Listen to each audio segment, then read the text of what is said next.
You will remember that I did promise that I would address the Kickstarter lies today. And that's what I'm going to do. I do think that it's time to catch people up on things that have happened. Sort of an overview of the story so far for those who are just tuning in. So, for those coming in, I am Mary Jest. That is my actual DBA. So it is more than just a moniker. It is the name under which I do my business as a composer and singer. I'm an opera singer and a composer. And my husband is Asher Wolfstein, who is a programmer and writer. Liana Kerzner and I, and also Asher and Liana Kerzner, were friends. I was friends with Liana Kerzner for 6 years, Asher 5. Liana and I had a joint project, Song of Sparkle Muffin, which was Kickstarter. Asher had nothing to do with the project. There were multiple delays on development, as it was a two-man team. I had about 90% of the labor, everything except writing. Liana Kerzner took care of the writing. Both of us had issues that delayed us. At one point, Asher had a contentious exchange with Poppy Diabolique, who is a controversial figure. She is a therapist, a trans woman, and a furry, and who also has been harassed by Kiwi Farms. During the exchange, in which she proved to be very manipulative, Asher called her manipulative. Following that fight, Liana Kerzner said something to Asher which decompensated him, and instead of blowing up at Liana Kerzner, Asher, who has done the work to manage his borderline personality disorder, disconnected. He did not speak to Liana Kerzner for about 2.5 weeks while he returned to baseline, which is a standard thing to do when you have decompensated. Upon returning to apologize to Liana Kerzner subjected my husband to 3 days of absolute verbal abuse, during which she did things such as insult his intelligence, his worldview, and mocked his father's suicide, and then pretended to speak for his father. Liana Kerzner eventually issued one apology, but she did not apologize for any of the things she had done.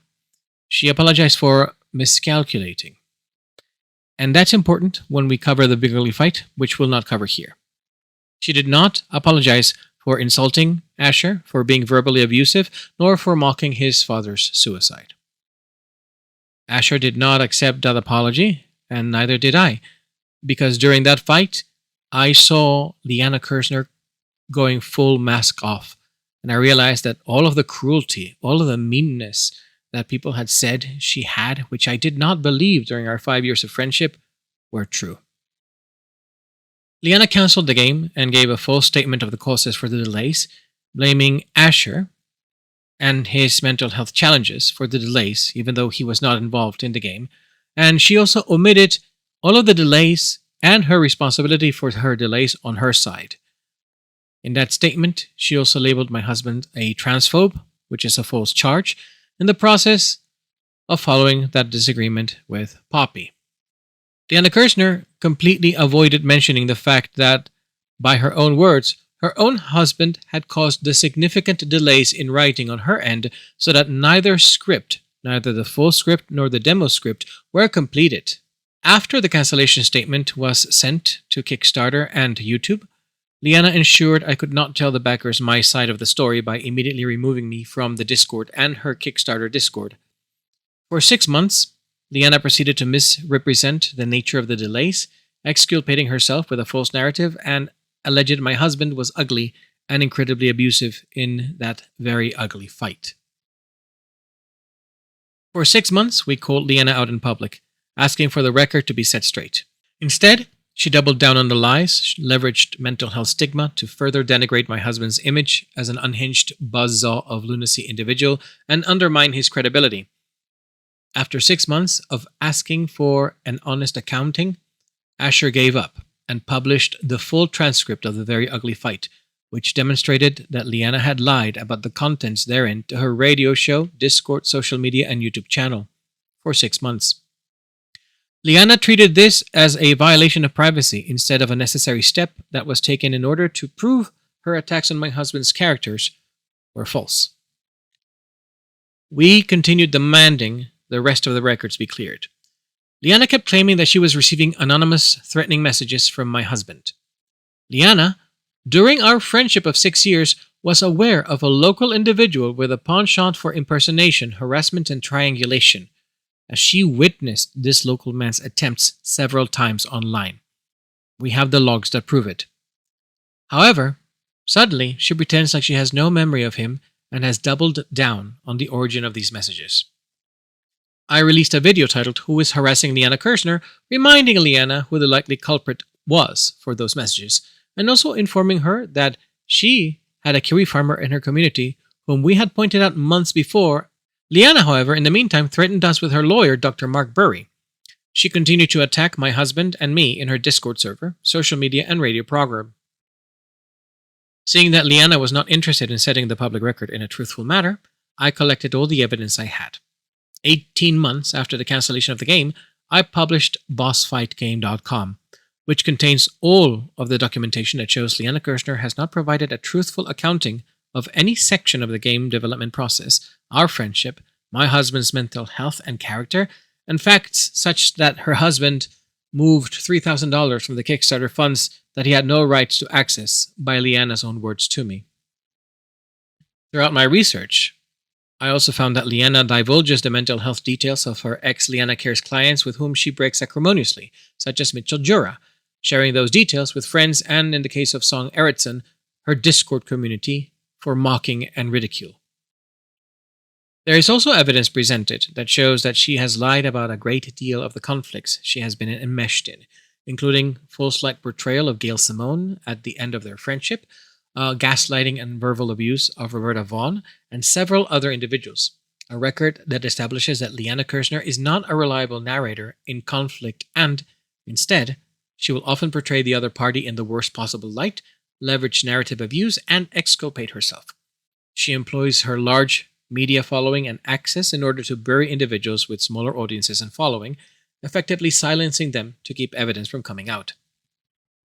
In the wake of the publication of the evidence, Liana has engaged in aggressive image control and reputational attacks.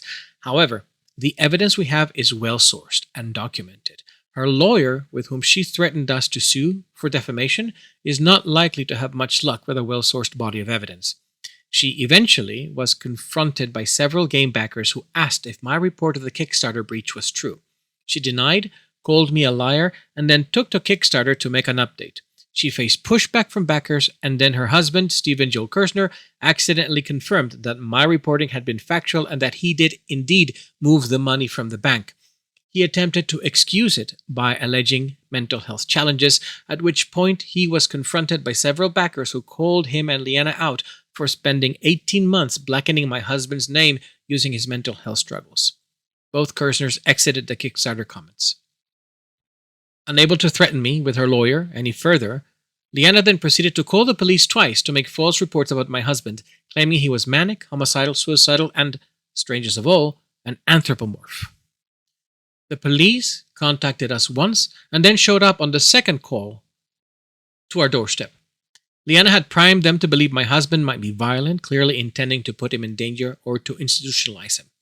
After the police agreed with us that this was showing a pattern of harassment, the police contacted her back and told her to stop calling, which Liana has said was me asking them to harass her.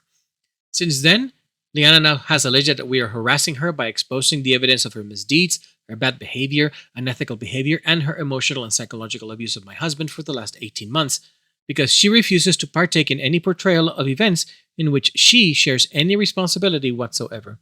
She has claimed that the website is a phishing scam so that people don't see it, and that the very ugly fight was a business conversation and therefore it was us doxing her as a business. She also is continuing to try to erase my husband's voice and words and supplanting them with her own as to his motivations and reason. Recently, Liana Kerzner's attacks escalated, culminating in an extremely ugly shot at my husband on Father's Day. In this attack, she implied that Asher couldn't even be silent even on Father's Day. Liana Kerzner is very aware that my husband's father's death still weighs on him greatly. So she is not innocent about the weight of her words. After 18 months of bearing with her antics and her lies and her attacks, my husband and I finally used a word that we hadn't used to describe her. We called her a bitch. And I think we had a good reason to do so, because it was an incredibly ghoulish thing for her to do. And if you have objections to that, stick to the end of the video and I will justify it. Recently, after that escalation, my husband finally suffered a breakdown. After 18 months of being overwritten, misrepresented, lied about, and disfigured in the public view by Liana Kerzner's faulty and untrue accounts of his personality and character and mental health, my husband was hospitalized. And that is where he is as I make this video. Now you are caught up. Now, Liana Kerzner is likely to try to defend herself in the following fashion. 1. She may make a video in which she appears compassionate or teary or regretful or apprehensive, and she will say that although she regrets my husband's mental health state and the fact that he is hospitalized, that she really has no part whatsoever in the events that led to his hospitalization. She will eschew any responsibility she may have in regards to how her actions could, in fact, influence the entire situation, and she will then try to lay blame on my husband solely for his mental health state, and therefore claiming that it is entirely his fault. 2. She will center herself as the victim, claiming that Asher has been stalking her, harassing her, and doxing her, and betraying her, and also she will claim that Asher has been sending her private, anonymous messages that are harassing or threatening in nature. She will then try to make many allegations without presenting any proof, which she will excuse as her trying to avoid doxing people. And finally, the third one, she may in fact mock Asher. She may accuse the recordings where he is breaking down of being performative and done solely for attention, and that everything we do is geared towards attracting attention. Liana could also be a pioneer and try to do all three things at once or alternate between them. Nevertheless, those are the three most likely paths that Liana Kerzner will take based on her past behavior. Now, in regards to the bitch incident, as the culmination of 2 weeks of constant escalation by Liana Kerzner in which she referenced my husband, Liana Kerzner made a skeet where she complained that my husband could not stay silent even on Father's Day. As I have already mentioned, my husband's father died by suicide, and it is something that weighs on Asher greatly.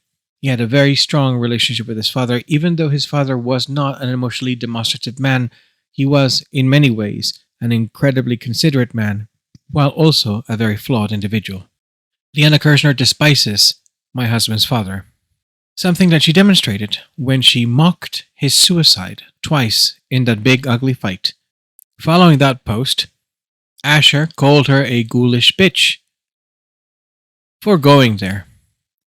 I, too, was incensed that she had done so, since this would have been now the third time during which she would have reached for Asher's father's situation as a means of trying to hurt him. Seeing that this indicated that it was fair game, I made the observation that Liana Kerzner is her father's daughter, by which I mean that Liana Kerzner in the past has observed that her father was a significantly vindictive individual who would spend quite a lot of energy in trying to destroy people who would speak up against him or criticize him. Liana Kerzner's actions have demonstrated that in this instance she is indeed her father's daughter, while she's also obscuring what she did and said in order to garner the reaction that she garnered from us, which is something that she does constantly. She will needle and push people to the breaking point, and then she will capture their reaction, and then she will broadcast it and never mention what it was that she did to get to that point. That is a standard abuser practice. In that storm of skeets, Liana Kerzner also had the audacity to claim that Asher had made lies multiple times and had never admitted any of them. Finally incensed at the sheer audacity of it, I sacrificed an account I still had on Black Sky. This is not an account I created after I was banned, but in fact an old account that existed long before I even was banned on Blue Sky, and therefore I was not circumventing the terms of service, since Blue Sky only prohibits you from making new accounts after you're banned. It says nothing about using your old accounts. Using the account I employed for UFW, I confronted Liana directly, and I posted on her thread calling her a ghoulish bitch and asking her if she was going to account for these lies. I proceeded then to post screenshots from the website which showed her lies and the proof that contradicted those lies. Liana Kerzner, predictably, did not in fact address a single one of the points of evidence. She blocked the account and then swiftly had the account suspended. However, that exchange is saved forever in archive format here. I do not, in fact, apologize nor feel sorry for having called Liana Kerzner a ghoulish bitch. Furthermore, Liana Kerzner has employed far worse language than we have, and even for far longer, in her YouTube channel, her Discord server, and her Patreon. She has called Asher a buzzsaw of lunacy, has implied that he has a stupid motherfucker gene, has called us Tweedledum and Tweedledummer. She refers to us as the Gruesome Twosome, which is incidentally a serial killer couple. And of course, she then also has called us... But the stupid motherfuckers took the bait and shat the bed. Right. And so, therefore, it is the height of hypocrisy for Liana Kerzner to be outraged and feel absolutely affronted that we subjected her to that term, the word bitch, after she has spent 18 months insulting us and saying far worse things about us, because I believe 18 months is more than enough grace period. Once again, Liana Kerzner is blaming us for the escalation that she herself perpetrated. I do find it rich that Liana Kerzner complains that I finally called her a bitch after 18 months of unrelenting cruelty, considering everything she has called us and said about us. But the academic definition of the insult of bitch is the following: someone who is belligerent, unreasonable, malicious, controlling, and aggressive. From the academic perspective, Liana Kerzner's malicious nature is revealed in her profuse lying and the constant needling and burying of the targets of her lies to cause dysfunction and anguish. Her nonsensical arguments and expansion of boundaries to ridiculous degrees, such as rebranding private conversations as business communications and reframing severed friendships and fallouts as business-client relationships, show an attempt to exert absolute control over other people's contexts, and that demonstrates that she is both unreasonable to the point of almost unreason itself and pathologically controlling, which is something several mental health specialists have mentioned, including her husband's therapists.